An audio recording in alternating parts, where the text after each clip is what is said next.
যদি কোনো ব্যক্তিকে জাদু করে, বিশেষ করে এমন জাদু যাতে মানুষের পুরুষত্ব ধ্বংস করে দেওয়া হয় বা যৌন শক্তি হ্রাস হয়ে যায়, এরকম যদি জাদু হয়, তাহলে এই ক্ষেত্রে উলামায়ে কেরামরা একটা তদবির বলেছেন, যেটা পরীক্ষিত এবং সেটা সালাফে সালেহিন থেকে প্রমাণিত।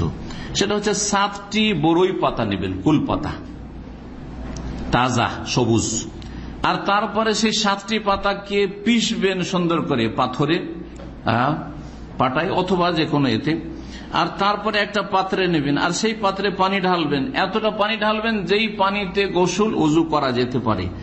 আর তারপরে যখন সেই পানিতে মিক্স হয়ে গেল সেই কুলপাতা পিসাব, তখন তাতে আয়াতুল কুরসি পাঠ করবেন, সূরা কাফিরুন পাঠ করবেন, সূরা ইখলাস এবং ফালাক নাস পাঠ করবেন।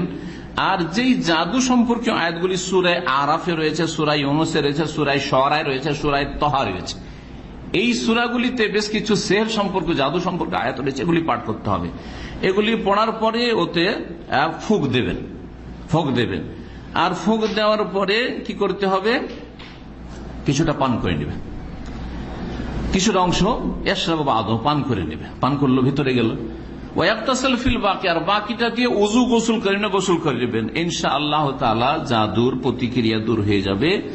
একবারে যদি না হয় তো বারবার এই চিকিৎসা নেওয়া যেতে পারে বা করা যেতে পারে। শরীয়সম্মত জাদুর চিকিৎসার কথা বললাম, শরঈ জাদুর চিকিৎসা মানে কোরআন এবং সুন্নাহ বৈধ জাদুর চিকিৎসা। যদি জাদু কাউকে লেগে যায় বা হয়ে করে দেওয়া হয়, তাহলে তার চিকিৎসার ব্যবস্থা।